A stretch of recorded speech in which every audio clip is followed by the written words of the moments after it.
तुझी चरण सेवा साधावया, हरिनाम कीर्तन संतांचे पूजन, घालील लोटांगण महाद्वारी, आनंदे निर्भर असं भलते ठाई, आनंदे निर्भर असे भलते ठाई, सुख दुःखा नाही चाड आम्हा,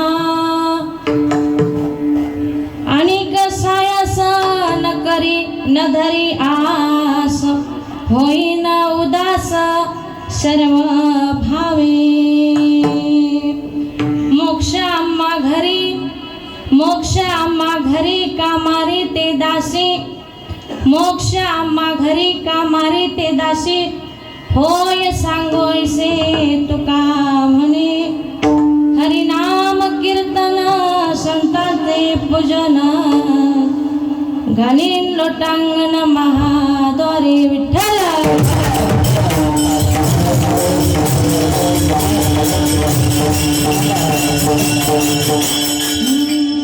वक्रतुंड महाकाय सूर्यकोटि समप्रभ, निर्विघ्नं कुरु मे देव सर्वकार्येषु सर्वदा. गुरुर्ब्रह्मा गुरुर्विष्णु गुरुर्देवो महेश्वरा, गुरु साक्षात् परब्रह्म तस्मै श्री गुरुवे नमः. महायोग पीठे तटे भीमरथ्या, वरं पुंडरीकाय दातुं मुनिं, समागत्य तिष्ठन्तमानन्दगं परब्रह्मलिङ्गं भजे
चरण संतांच्या, त्यांच्या गर्भाधाने कथेचा विस्तारो बाबाजी सद्गुरुदास तुका. ओम नमो ज्ञानेश्वरा, करुणा करा या दयाळा, तुमचा अनुग्रह लादलो पावन झालो चराचरी. मी कळा कुसरी काही जणेने बोलतो वचने अति भाविका, एका जनार्दनी तुमचा दास, त्याची आस पुरवावी. नमो जन्मभूमी जिथे जन्मले, नमो कर्मभूमी जिथे वाढले, नमो भारत भूमी जिच्या सर्व काम, जिज देह माझा प्रभू केले. जयांचे केले स्मरण होय सकळ विद्यांचे अधिकरण, तेची वंदू श्री चरण श्री गुरूंचे ते नमस्कारोने आता. विठ्ठल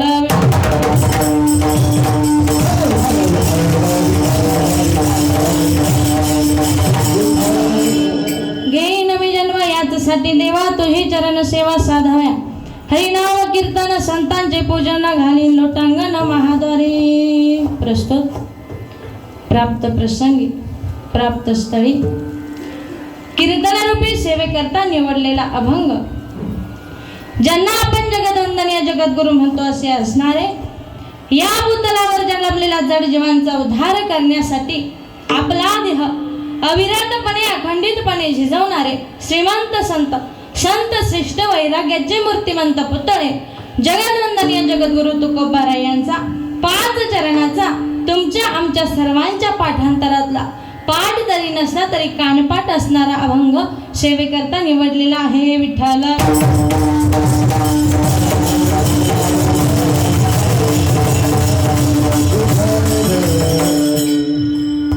अभंग निरूपणाला सुरुवात करण्यापूर्वी थोडासा परिहार द्यायचा, तो म्हणजे असा की आज या ठिकाणी चालू असलेला अखंड गुरुवार महाआरतीनिमित्त कीर्तन महोत्सव आणि या कीर्तन महोत्सवाची आज नवीन वर्षाची पहिल्याच दिवसाची पहिल्याच गुरुवारची सेवा आदरणीय हरिभक्तपरायण आदरणीय वंदनीय पूजनीय 1008 महामंडलेश्वर बाळानंद सरस्वती कोंढार बाबा माझे सद्गुरू गुरुवर्य यांच्याकडून आज या ठिकाणी मला संधी मिळाली हे मी माझं परम भाग्य समजते. तुम्ही सर्वजण श्रोते मंडळी, सर्वजण गायक असतील, वादक असतील, सर्व महाराज मंडळी सर्वांच्या चरणावरती नतमस्तक होते. सेवेला सुरुवात करते. विठ्ठल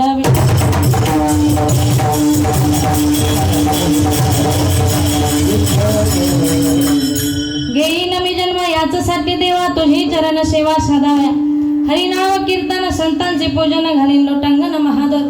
प्रस्तुत अभंगामधून जगदवंदनीय जगद्गुरु तुकोबाराय भगवान पंढरीश पांडुरंग परमात्म्या समोर उभे राहून पांडुरंग परमात्म्याला प्रतिज्ञा करतात आणि प्रतिज्ञा करत असताना तुकोबाराय पांडुरंग परमात्म्याला सांगतात, हे पांडुरंगा, हे परमात्मा, हे विठ्ठला, हे माई बापा, मी पुन्हा पुन्हा जन्म घेईन, मी पुन्हा पुन्हा या मृत्यूलोकामध्ये जन्माला येईल. कशासाठी? तर तुझ्या चरणाची सेवा करण्यासाठी. या ठिकाणी येऊन तुझ्या चरणाची सेवा करेन, तुझं गुणगान गाईन, तुझं नामस्मरण करेन, तुझं हरी कीर्तन करेन, नव्हे नव्हे तुझ्याच नामाचा नामघोष करेन. आणि याचसाठी मी पुन्हा पुन्हा पुन्हा पुन्हा या मृत्यूलोकामध्ये जन्म घेईन. पुढे जाऊन तुकोबाराय सांगतात की बाबांनो, या ठिकाणी आल्यानंतर जो काही हरिनामामध्ये आनंद आहे, जो काही सद्गुरूची सेवा करण्यामध्ये आनंद आहे, जो काही भगवंताचं नामस्मरण करण्यामध्ये आनंद आहे, नव्हे नव्हे जो काही सद्गुरूच्या सानिध्यामध्ये आनंद आहे ना, हा आनंद दुसरा कोणत्याही ठिकाणी नाही. आणि हा आनंद साजरा करत असताना या आनंदामध्ये दंगून गेल्यानंतर कोणत्या गोष्टीचं सुख, कोणत्या गोष्टीचं दुःख, नव्हे नव्हे सुख दुःखाची चाड आम्हाला काही राहत नाही. आणि या ठिकाणी आल्यानंतर सद्गुरूची सेवा करत असताना, नामस्मरण करत असताना, तुझ्या नामाचा जागर करत असताना, तुझं कीर्तन करत असताना, तुझं भजन गात असताना, हे देवा, हे पांडुरंग परमात्मा, यापेक्षा दुसरं कोणतं सायास आणि कोणत्याही गोष्टीची आस माझ्या मनाला नाही. माझं मन कोणत्या गोष्टीकडे जातही नाही. माझ्या मनामध्ये कोणत्याही गोष्टीची आकांक्षा नाही, कोणत्याही गोष्टीची इच्छा नाही. फक्त आणि फक्त तुझ्या नामस्मरणासाठी मी जन्म घेईल, तुझी सेवा करण्यासाठी मी जन्म घेईल. राहिला प्रश्न तो मोक्षाचा. तो मोक्ष म्हणजे आमच्या घरामध्ये काम करणारी दासी आहे, तिला मी सांगल तसं तो करेल. म्हणून मला जे काही जन्माला यायचं आहे, जो काही मी जन्म घेणार आहे, जे काही माझं जीवन आहे ना, फक्त आणि फक्त तुझ्या सेवेकरता. हा झाला अभंगाचा सरळ सरळ भावार्थ. विठ्ठल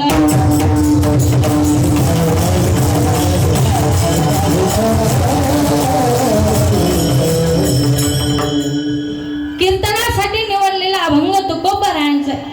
तुकोबाराया पंढरीच्या पांडुरंग परमात्म्या समोर उभं राहून प्रतिज्ञा करतात.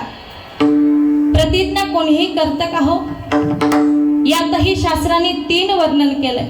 पहिली म्हणजे अवज्ञा, दुसरी म्हणजे आज्ञा आणि तिसरी म्हणजे प्रतिज्ञा. 3 प्रकारचं वर्णन केलंय. पहिली अवज्ञा, दुसरी आज्ञा आणि तिसरी प्रतिज्ञा. आता शास्त्र असं सांगतं की अवज्ञा कुणीही कुणाची करू. आता मला सांगा, आपली जर कुणी अवज्ञा केली तर आपल्याला सहन होईल का हो? अवज्ञा म्हणजे काय समजतं ना तुम्हाला? अवज्ञा, कुटाळ, अजून काय आपण बसल्या बसल्या एकमेकाचं करतो, एकमेकाची निंदा करतो, ती म्हणजे अवज्ञा. मग शास्त्र असं सांगतं की या ठिकाणी आल्यानंतर किंवा आपण कुठेही असल्यानंतर माणसाने अवज्ञा कुणाची करू नये. पण याच्यात सुद्धा पण सांगितलंय बरं का. पण आलं म्हणजे पुढे काहीतरी वाढतं. पण सांगितलंय, शास्त्र सांगतं की ज्या ठिकाणी अवज्ञा केल्यानंतर भगवंताची प्राप्ती होते, ज्या ठिकाणी अवज्ञा केल्यानंतर सद्गुरूची प्राप्ती होते, त्या ठिकाणी अवज्ञा करायला काही हरकत नाही. त्या ठिकाणी अधर्म करायला काही हरकत नाही. म्हणजे अधर्म केलाच पाहिजे. ज्या ठिकाणी अधर्म केल्यानंतर सद्गुरूची प्राप्ती होणार आहे, परमात्माची प्राप्ती होणार आहे, भगवंताची प्राप्ती होणार आहे ना, त्या ठिकाणी माणसाने जरूर अधर्म करावा. आता तुम्ही म्हणाल अधर्म कोणी केला? प्रल्हादाने केला, बिभीषणाने केला, भरताने केला. का? तर भगवंताच्या प्राप्ती करता, प्रभू श्रीरामांच्या प्राप्ती करता त्या ठिकाणी त्यांनी काय केलं? हो, अधर्म केला. मग आपण सुद्धा जरा उदाहरणार्थ सांगायचं म्हणलं तर एखादा मनुष्य म्हणला ना, काय जाता हो बाबांकडे, त्या ठिकाणी आपण अधर्म जरूर केला पाहिजे. आपल्याला माहित आहे आपले सद्गुरू कसे आहे, आपल्याला माहित आहे आपला भगवंत कसा आहे. मग त्या ठिकाणी आपण जरूर अधर्म केला पाहिजे, जरूर अवज्ञा केली पाहिजे. नाहीतर माणसाला अवज्ञा करण्याचा अधिकार नाही. अवज्ञा कोणीही करू नये. पण ज्या ठिकाणी भगवंताची प्राप्ती होते, परमार्थाची प्राप्ती होते, सद्गुरूची प्राप्ती होते, त्या ठिकाणी अवज्ञा करा. दुसरा विषय राहिला आज्ञेचा.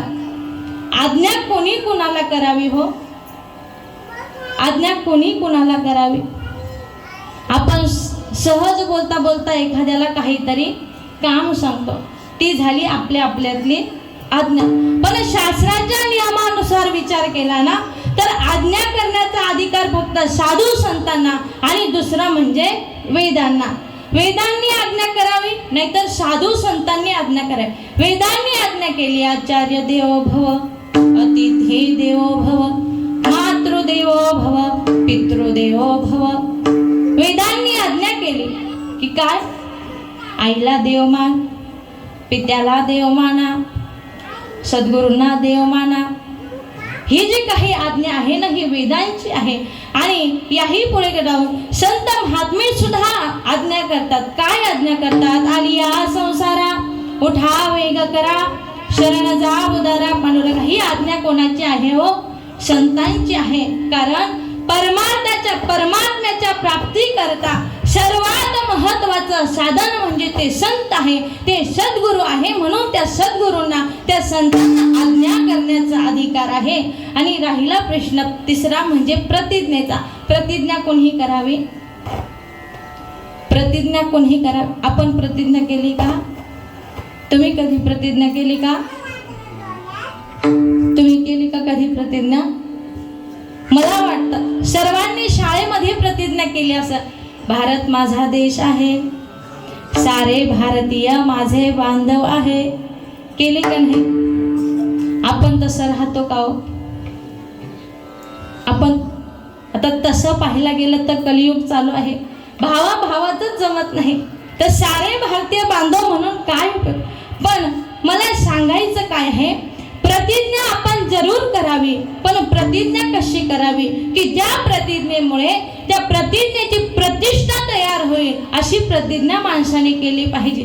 नाहीतर प्रतिज्ञा करून काही उपयोग नाही. प्रतिज्ञा करण्याकरता सामर्थ्य लागतं. प्रतिज्ञा करण्याकरता माणसाला आयुष्यही पाहिजे आणि मागा सत्ता सुद्धा पाहिजे. आता तुम्ही म्हणा रावणाकडे तर सगळं होतं, तीनही गोष्टी रावणाकडे होत्या का नाही? रावणाने सुद्धा प्रतिज्ञा केली. काय प्रतिज्ञा केली हो? सर्वांना माहीतच आहे, स्वर्गाला शिडी लावीन, सोन्याला सुगंध आणीन, खारा समुद्र गोडा करीन. ही कोणी प्रतिज्ञा केली? रावणाने केली. एवढी संपत्ती असताना रावणाच्या संपत्तीचा विचार केला तर कोटी घरे जेथे काशानी तांब्याची, शुद्ध कांचनांची सप्तकोटी. ज्यांच्याकडे काशाने तांब्याची कोटी घर, सोन्याची लंका, याही पुढे जाऊन विचार केला तर रावणाकडे माग कारभार सुद्धा बराच मोठा. 80,000 बायका, 1 लाख नातू, 1.25 लाख पण तो एवढा सगळा विस्तार असताना सुद्धा संपत्ती हे होती, सत्ताही होती आणि याही पुढे जाऊन आयुष्य सुद्धा होतं. 14 चौकडीचं आयुष्य रावणाला आणि 14 चौकडीच्या आयुष्यामध्ये रावणाने 3 प्रतिज्ञा केल्या. तिन्ही मध्ये एकही पूर्ण झाली नाही. याला प्रतिज्ञा म्हणत नाही. तर प्रतिज्ञा कशी असावा? तुम मुझे खून दो, मैं तुम्हें आजादी दूंगा. कोणी प्रतिज्ञा केली होई? नेताजी सुभाषचंद्र बोस. मैं मेरी झाशी नहीं दूंगा, म्हणजे झाशीची राणी प्रतिज्ञा, याला म्हणतात प्रतिज्ञा. याही पुढे जाऊन सांगेल म्हणजे छत्रपती शिवाजी महाराज स्वराज्याची प्रतिज्ञा करतात. रायरेश्वराच्या मंदिरावरती सर्व आपले जे काही मावळे आहेत त्या मावळ्यांना गोळा करून रायरेश्वराच्या मंदिरावरती मावळ्यांकडे बघून धारदार शस्त्राने आपलं बोट कापतात आणि रक्ताने त्या ठिकाणी प्रतिज्ञा, स्वराज्याची प्रतिज्ञा करतात आणि ती पूर्ण सुद्धा करतात. याला म्हणतात प्रतिज्ञा. याही पुढे जाऊन सांगेल प्रतिज्ञा कोणी केली हो? माझ्या भीष्माचार्यांनी प्रतिज्ञा केली.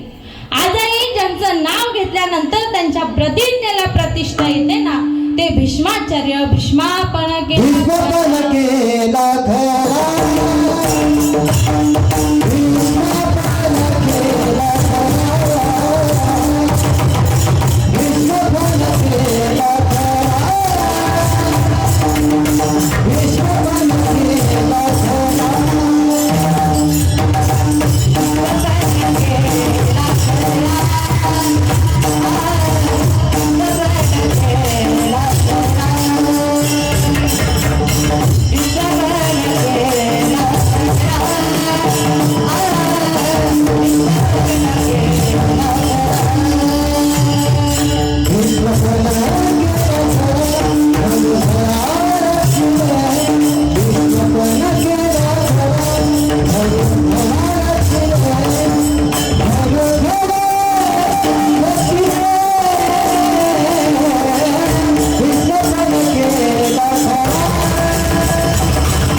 या ठिकाणी भीष्माचार्यांनी प्रतिज्ञा केली. काय प्रतिज्ञा केली होती हो?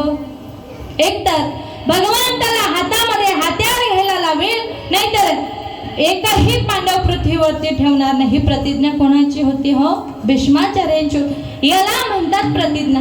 ज्या ठिकाणी प्रतिज्ञेला प्रतिष्ठा तयार होते ना, तिला म्हणतात प्रतिज्ञा. आणि अशीच प्रतिज्ञा माझ्या माऊली ज्ञानोबरायाने केली. अशीच प्रतिज्ञा केली, पण ती परमार्थिक स्वरूपाची केली.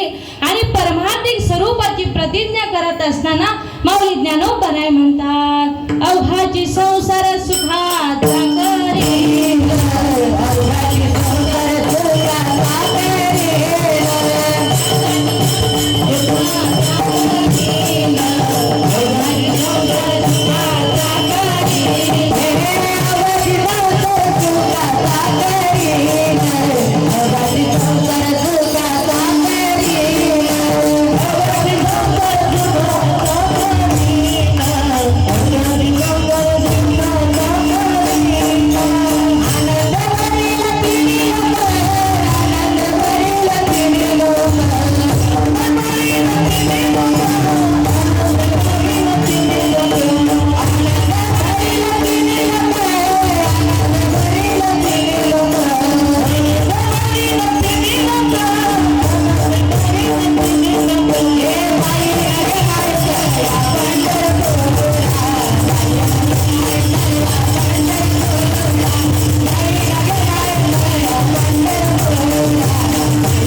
संसार सुखाचा करीन, आनंद भरीन तिन्ही लोका. तीनही लोकांमध्ये आनंद भरण्याचं काम करील आणि अशीच परमार्थिक स्वरूपाची प्रतिज्ञा माझी जगदवंदनीय जगद्गुरु तुकोबाराय करतात. अभंगाचं प्रथम चरण.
तुकोबाराय प्रतिज्ञा करतो. हे पांडुरंगा, हे परमेश्वरा, हे देवा, मी जन्म घे, मी पुन्हा पुन्हा या मृत्यू लोकामध्ये जन्माला येईल आणि तुझी सेवा करेन. कारण भगवंताच्या सेवेमध्ये जो आनंद आहे ना, सद्गुरूच्या सेवेमध्ये जो आनंद आहे ना, तो आनंद दुसरा कशामध्ये नाही. आणि म्हणून तुकोबाराय पुन्हा पुन्हा प्रतिज्ञा करून देवाला अनेक ठिकाणी मागणी करतात, अनेक ठिकाणी विनंती करतात. हे देवा, तुला मला जर काही द्यायचंच असेल ना, तर तुझ्या नामाशिवाय, तुझ्याशिवाय मला दुसरं काही नको. मागणे ते एक तुझं प्रती आहे, देशील तरी पाहे पांडुरंग. काय दे की तुझा सहवास, तुझं नामस्मरण, तुझं नामचिंतन, नव्हे नव्हे तुझी सेवा करण्याची.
मला तुझा कधी विसर पडला पाहिजे. हे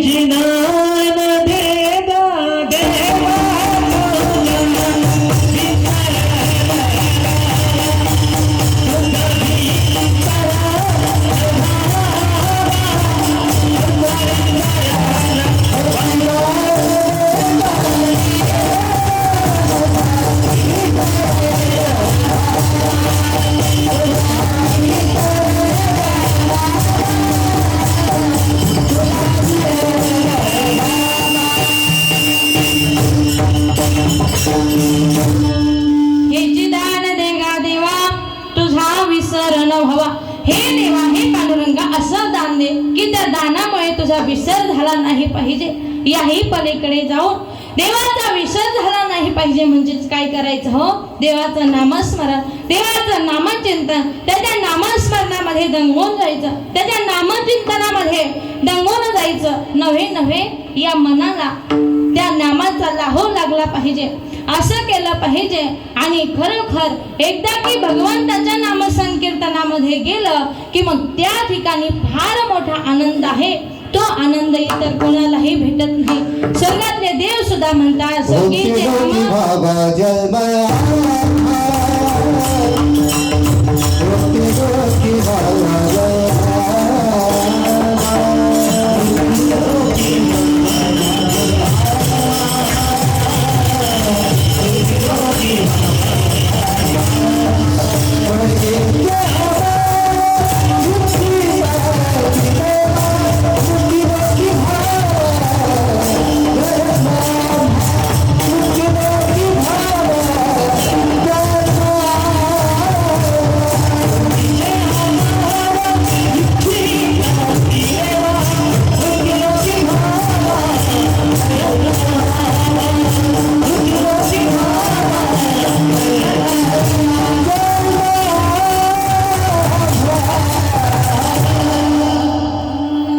स्वर्गीचे अमर इच्छिताती देवा मृत्यू लोकी व्हावा जन्म.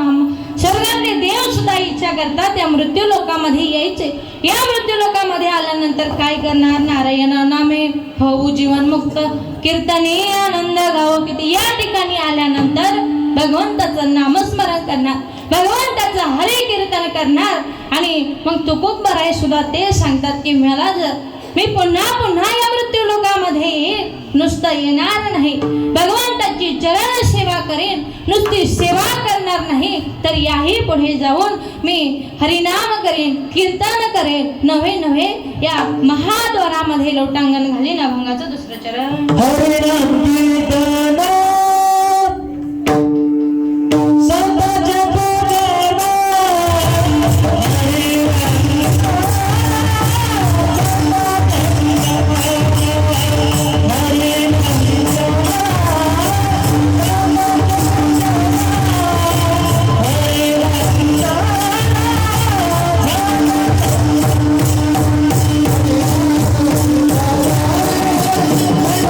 Thank you.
पूजन, हरिनाम कीर्तन संतांचे पूजन, घालो लोटांगण महाद्वारी. तो कबारे सांगतात या ठिकाणी आल्यानंतर आम्ही हरिनाम घेऊ, आम्ही भगवंताचं नामस्मरण करू, नव्हे नव्हे सद्गुरूच्या चरणाची सेवा करू आणि याही पुढे जाऊन माझ्या सद्गुरूच्या प्रांगणामध्ये आम्ही काय करू हो लोटांगण घालू.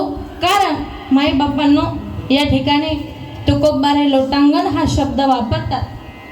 लोटांगण माणूस कुठेही घालत नाही, कोणालाही घालत नाही. लोटांगण घालण्यासाठी एक तर समोरची व्यक्ती तशी पाहिजे आणि ज्या ठिकाणी आपण लोटांगण घालतोय ना ती जागाही तशी पवित्र पाहिजे. जसं की आज या ठिकाणी असणारं आपलं प्रति पंढरपूर श्री क्षेत्र मवेशी या महाद्वारामध्ये यावं. या महाद्वारामध्ये आल्यानंतर सद्गुरूची सेवा करावी आणि सेवा करत असताना या महाद्वारामध्ये लोटांगण घालावं. खऱ्या अर्थानं आजपासून नवीन वर्ष सुरू झालंय बरं का.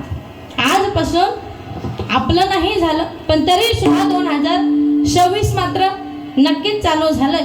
म्हणजे 2026 चालू झालं असल्यानंतर मी म्हणजे तुम्ही सुद्धा प्रत्येकाने एवढंच म्हणेल, मी सुद्धा असा संकल्प करेन, मी सुद्धा पुन्हा पुन्हा जन्माला येईल, मी सुद्धा पुन्हा पुन्हा या ठिकाणी येईल आणि या ठिकाणी आल्यानंतर मी माझ्या सद्गुरूंची सेवा करेन. पुन्हा पुन्हा माझ्या सद्गुरूंची सेवा करण्यासाठी, माझ्या सद्गुरूंचं नामस्मरण करण्यासाठी हे देवा, हे परमेश्वरा मला पुन्हा पुन्हा जन्माला घाल. जन्मजन्मी माझ्याकडून माझ्या सद्गुरूंची सेवा घडू दे.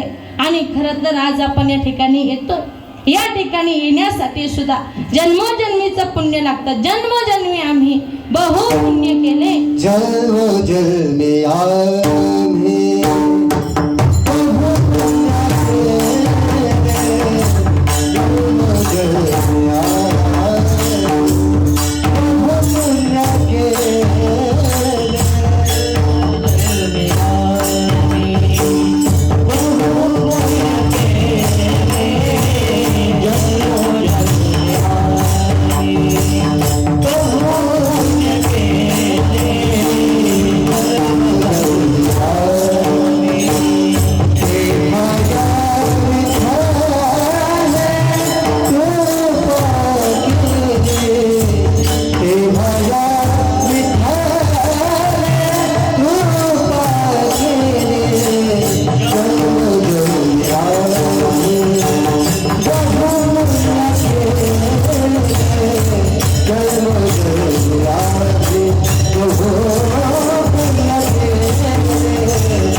जन्मोजन्मी आम्ही बहुपुण्य केले तेव्हा या विठ्ठले कृपा केली. खरोखर अनंत जन्मीच्या पुण्याने, जन्मोजन्मीच्या पुण्याने आपण या ठिकाणी येतो आणि या ठिकाणी आल्यानंतर आपल्या मुखामध्ये येतं जय श्रीराम. येतं का नाही? असं कुठं गेल्यानंतर म्हणतो का हो आपण? नाही. पण या ठिकाणी आल्यानंतर आपोआप आपल्या मुखामध्ये येतं ते जय श्रीराम. म्हणजे जन्मोजन्मीच्या पुण्याने आपण या ठिकाणी येतो. या ठिकाणी आल्यानंतर आपल्या सद्गुरूंची सेवा आपल्या हातून घडावी आणि खरोखर सद्गुरूंची सेवा घडल्यानंतर आपल्याला दुसरं कशाचं भान राहणार नाही. कारण सद्गुरूच्या सेवेमध्ये सगळा आनंद आहे. म्हणून तुकाराम महाराज सुद्धा सांगतात, हे देवा, हे परमेश्वरा, मला जन्माला घालायचं असेल ना तर माझ्या हातून असं काहीतरी कार्य घडू दे. कारण पूर्वीच्या काळामध्ये आपण अनेक संतांची चरित्र वाचले. भगवंत प्राप्ती होणं हे काही साधारण गोष्ट नाही. असं कधी ऐकलंय का? कुठेही गेला आणि सहज देवाची प्राप्ती झाली. भगवंताची प्राप्ती करायची असेल ना तर पहिली संत भेट होणं फार महत्वाची आहे. आणि एकदा की संतांची भेट झाली की भगवंताची प्राप्ती आपोआप होईल. आणि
कोणता असेल तर धरावे संतांचे ते पाय. संतांचे चरण धरणं हाच हरी प्राप्तीचा खऱ्या अर्थाने सोपा मार्ग आहे. आणि म्हणून आपल्या जीवनामध्ये आपल्याला संत तर भेटलेच आहे. मग संत भेटले आहे, पण आपण काय केलं पाहिजे हो? त्यांचं नामस्मरण केलं पाहिजे, त्यांना मनामध्ये ठेवलं पाहिजे, आहे का नाही?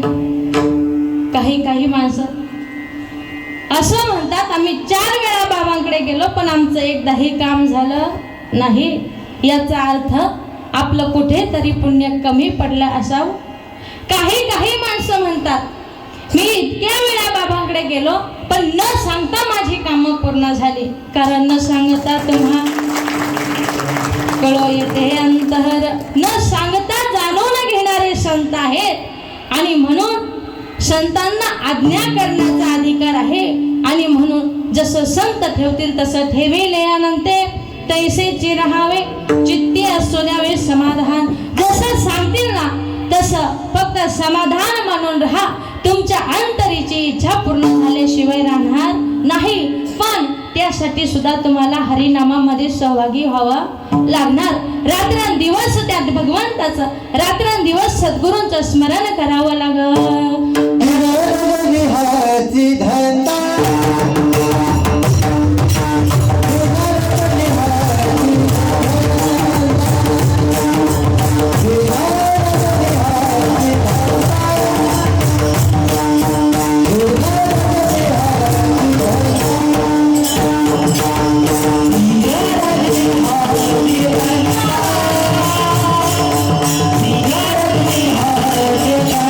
Yeah.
स्मरण केलं ना तर एक दिवस सद्गुरू आपल्याला आशीर्वाद दिल्याशिवाय राहणार, आपल्या मनाची संकल्पना पूर्ण केल्याशिवाय राहणार नाही.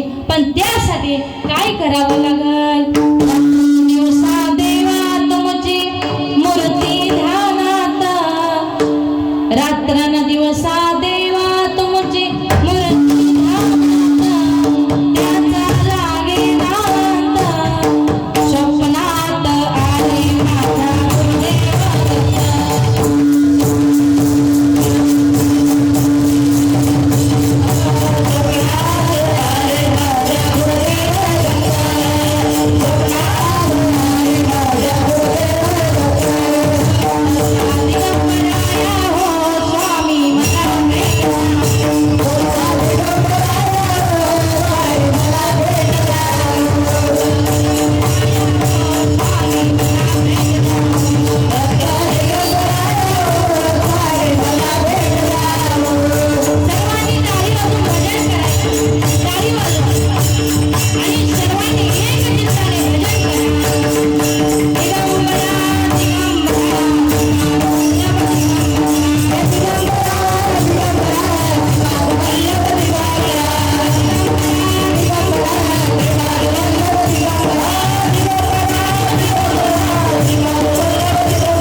एवढं जरी स्मरण केलं ना तरी सुद्धा फार आता मला सांगायचं काय आहे, एवढं सगळं कशासाठी घेतलं सांगू का? हे नामस्मरण करत असताना, हे भजन करत असताना कोणाच्या मनामध्ये सुख होतं का हो? कोणाला कोणत्या दुःखाची आठवण झाली का हो? महिला मंडळ, मनामध्ये आलं का घराचं कुलूप? घरची माणसं जेवलेत का? आलं का? नाही. मला सांगायचं काय, हे तुकोबराय सांगतात की बाबांनो, एकदा की या हरिनामामध्ये, या नाम संकीर्तनामध्ये माणूस दंगून गेला, एकदा की सद्गुरूच्या सेवेमध्ये माणूस दंगून गेला की मग आनंद कुठे आहे हे सुद्धा विसरून जातं आणि सुख दुःखाची जाड बनामध्ये राहत नाही. अभंगाचं तिसरं चरण. आनंद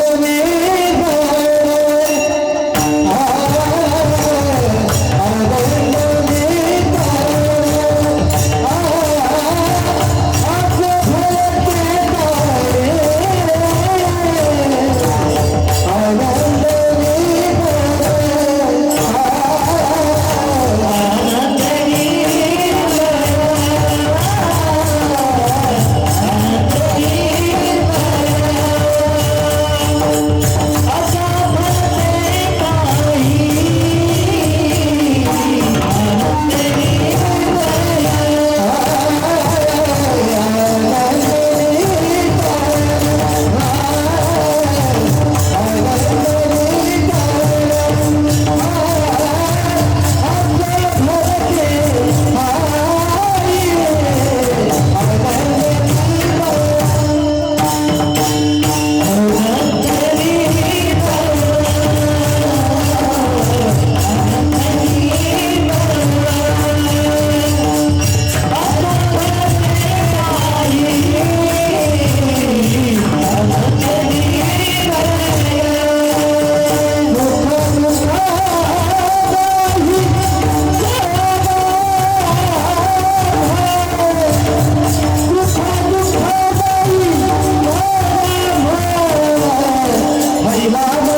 ठाई आनंद निर्भर असो भलते ठाई सुख दुःखा नाही चढ मग तुकोबराय सांगता या हरिनामामध्ये दंगून गेल्यानंतर आमच्या मनामध्ये इतका आनंद होतो ना तो दुसरा कशामध्ये सुद्धा नाही आणि याही पलीकडे जाऊन सुखाची आणि दुःखाची कोणत्याही प्रकारचे जाण आमच्या मनामध्ये राहत नाही म्हणून हे देवा पुन्हा पुन्हा तुझ्या चरणाची सेवा करण्याची संधी मिळू दे आणि खरोखर माईबापांनो मी सुद्धा सद्गुरूंना अशी प्रार्थना करेन की जन्मोजन्मी पुन्हा पुन्हा तुमच्या चरणाची संधी करण्याची सेवा करण्याची संधी मला मिळू द्या याही पलीकडे जाऊन माईबापांनो खऱ्या अर्थानं सद्गुरू म्हणजे कोण आहे आपल्याला तर माहीतच आहे भगवंताची सेवा केली काय आणि सद्गुरूची सेवा केली काय देवाला प्रत्येकाच्या घरी जाता येत नाही ना म्हणून देवाने जन्मदाती आई दिली बर का आणि आईने जन्म दिल्यानंतर जगायचं कसं नवे जीवन जगत असताना प्रत्येक आयुष्याच्या वाटेवरती कुठे वळावं नवे हा जो काही संसाराचा हा जो काही जीवन जगण्याचा मार्ग आहे ना हा जीवन जगण्याचा मार्ग कसा पार करावा ना यासाठी सद्गुरू माऊली दिली आणि ती सद्गुरू माऊली आपल्या जीवनामध्ये आपल्याला भेटली आणि म्हणून खऱ्या अर्थानं आपल्याला आनंद शोधायला दुसरं कोणीकडे जाण्याची गरज नाही म्हणून तुकोबराय सांगतात आणि कसायास न करी न धरी आस होई न उदास सर्व भावे या पुढे जाऊन माझ्या मनामध्ये कोणत्याही गोष्टीचं सायास कोणत्याही गोष्टीची आस मला नाही आणि मोक्ष तर माझ्या घरामध्ये काम करणार आहे मोक्ष माझ्या घरामध्ये काम करतंय कारण तुकोबरायांचा अधिकार इतका सोपा नाही जो काळ आपल्याला खातो ना त्या काळाच्या माथ्यावरती माझ्या तुकोबरायांनी पाय दिला जगा काळ खाय आम्ही माथा दिला पाय तुकाराम तुकाराम नाम घेता कापेय माझ्या तुकोबरायांच्या नामाने ते यमालाही थरकाप सुटावा त्या यमा गुलाम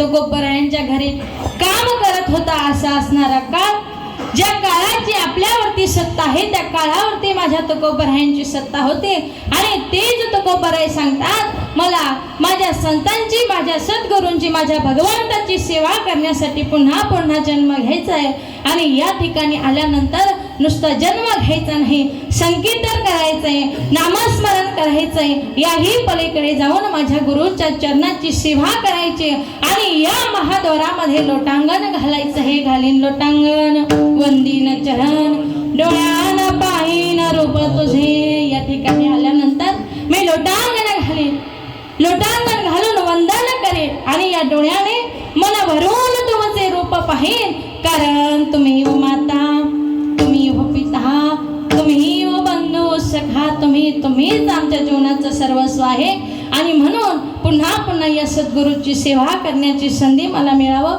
या ठिकाणी खरं तर आज नवीन वर्ष आहे पहिलाच दिवस आहे अशीच सद्गुरूची सेवा माझ्या हातून घडत जावं याही पुढे जाऊन देवाने मलाही पुन्हा पुन्हा जन्माला घालावं माझ्या सद्गुरूंची सेवा करण्याकरता आता आपण सर्वांनी हाताने टाळी मुखाने नामघोष त्या पांडुरंग परमात्म्याचं भजन करूया विठोबा Oh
पूजन घालीन लोटांगण महाद्वारी. या ठिकाणी आपली वेळ ही संपलेली आहे. घेऊ का अजून आपल्याला खूप कार्यक्रम करायचे आहेत ना. सगळं झाल्यानंतर आपल्याला भोजनाचा कार्यक्रम करायचा, पुन्हा आपल्याला आपल्या आपल्या घरी जायचं आहे की थांबायचं इथं. आजच्या दिवस थांब, उद्या पौर्णिमा आहे ना. खऱ्या अर्थानं आज या ठिकाणी आपली वेळ ही संपत आलेली आहे. धावत्या वेळेमध्ये जगदवंदनीय जगद्गुरु तुकोबरायांच्या अभंगावरती चिंतन मांडण्याचा प्रयत्न केला. खरं तर या ठिकाणी जाता जाता एवढं सांगून जाईल की मायबापांनो, हा जन्म आपल्याला मिळाला आहे आणि हा मनुष्य जन्म मिळाल्यानंतर खऱ्या अर्थानं तुम्हाला एक गोष्ट सांगून जाईल.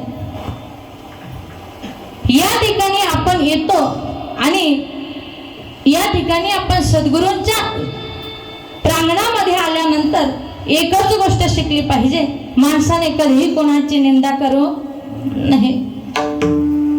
खरं तर आज आपल्यामध्ये आपण बघतो प्रचंड प्रमाणात माणूस एकमेकाची निंदा करतो, कधी कोणी कोणाला चांगलं म्हणत नाही. पण या ठिकाणी आल्यानंतर खऱ्या अर्थानं आपण आपल्या अंतःकरणामध्ये जो काही भाव आहे, जे काही प्रत्येकाविषयी भिन्न मत आहे ना, ते बाजूला ठेवले पाहिजे. आणि खरं हे विश्वचे माझे घर, याप्रमाणे हा परिवार सगळा माझा आहे आणि या परिवारातली सगळी माणसं माझी आहे, सगळेजण माझे सगळे सोयरे आहे, याप्रमाणे या ठिकाणी राहिलं पाहिजे. पण माणूस समजून घेतो का? हो नाही. तुम्हाला एक सांगून जाईल बरं का, देवाने ना आपल्या भोवताली असणारे सगळे सजीव प्राणी बघा आडवे बनवलेत. आडवे. गाय कशी हो, बैल कसा हो, म्हैस कशी हो, चिमणी कशी हो, कावळा, कोंबडं कसे आहे, कसं आहे, आडवं आहे. सगळे प्राणी आडवे बनवले आणि माणसालाच फक्त कसं बनवलं? देव म्हणतो उभं असताना एवढं आडवं वाटतंय आणि आडवं बनवलं असतं मग किती आडवं बघला असता. खऱ्या अर्थाने माय बापांनो, चुकीचं कधी वागायचं, कोणाची निंदा करायची नाही. या ठिकाणी आला सर्वजण आपलेच आहे. खरं तर या ठिकाणी जाता जाता एक सांगून जाईन, कोणाचं चांगलं करता आलं नाही तर वाईटही करू नका. भला किसी का करना सको तो बुरा किसी का मत करना, पुष्प नहीं बन सकते तो तुम काटे बनकर मत रहना. या ठिकाणी आला, माझी सेवा श्रवण केली, तुम्हा सर्वांचे मी मनापासून आभार मानते.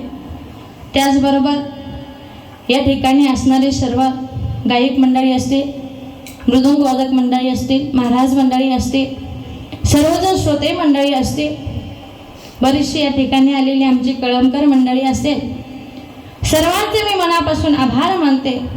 या ठिकाणी आलेले आमचे संत तुकाराम महाराज वारकरी शिक्षण संस्थेचे विद्यार्थी असतील, त्याचबरोबर अध्यापक असतील, सर्वच महाराज मंडळी, गायनाचार्य, मृदुंगाचार्य हे आमचे विद्यार्थीच आहे. सर्वांचे मी मनापासून आभार मानते. या ठिकाणी आलेले आमचे भक्तराज महाराज असतील, आमचे प्रशांत महाराज कोटकर असतील. खरं तर या ठिकाणी नवीन वर्षाचा पहिला दिवस आहे आणि माझ्याकडूनही काहीतरी सेवा व्हावी यासाठी दिवसभर घाईने कांद्याची लागवड आटपून 10 मिनिटं उशिरा का होईना या ठिकाणी हजर झाले आणि या ठिकाणी सेवेला साथ दिली. महाराज तुमचे सुद्धा मनापासून आभार मानते. तुम्ही सर्वजण आता बरीचशी मंडळी कळमवरून आलेली आहे, सर्वजण आपलेच आहे. या ठिकाणी असणारे आपले सर्वच सद्गुरू परिवारातील सर्व श्रोते मंडळी, महाराज मंडळी, सर्वांचे मनापासून आभार मानते. पुन्हा एकदा आदरणीय पूजनीय वंदनीय श्री श्री श्री 1008 महामंडलेश्वर बाळानंद सरस्वती कोंडार बाबा गुरुवर यांच्या चरणावरती पुन्हा एकदा नतमस्तक होते. पुन्हा एकदा गुरुवर यांच्या चरणावरती माझा प्रणाम. या ठिकाणी ज्यांच्यामुळे मी या ठिकाणी आहे ते माझे गुरुवर्य, त्याचबरोबर ज्यांची या ठिकाणी येण्यासाठी साथ आहे ते महाराष्ट्रातील नामवंत मृदुंगाचार्य, मृदुंगरत्न, मृदुंग विशारद. देवा तितक्या पदव्या थोड्या आहेत, तुम्हा सर्वांना माहीतच आहे. आमचे अभिषेकजी महाराज जगदाळे असतील, ते सुद्धा या ठिकाणी आले. खरं तर त्यांची साथ आहे, गुरुवर्यांचा सद्गुरूंचा आशीर्वाद आहे, म्हणून या ठिकाणी येऊ शकले, तुमच्या समोर सेवा करू शकले. तुम्ही सर्वजण आलात, सर्वांचे मनापासून आभार मानते. सर्वच कुणाचंही वैयक्तिक नाव घेत नाही, कुणाचं घ्यायलाही नको, कुणाचं राहिलाही नको. सर्वांचं मनापासून आभार.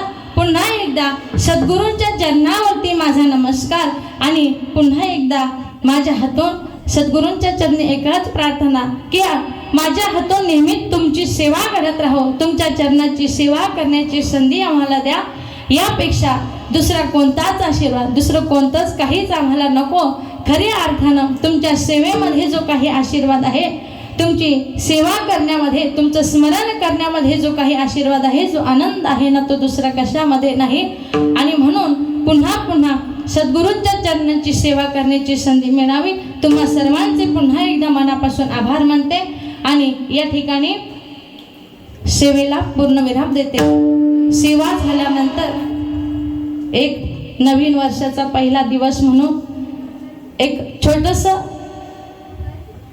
काहीतरी फूल नाही, फुलाची पाकळी म्हणून छोटासा बाबांचा सत्कार करायचा आहे आणि तो झाल्यानंतर आपलं पुढील कार्यक्रम होईल. पण आधी मी सेवेला पूर्ण विराम देते.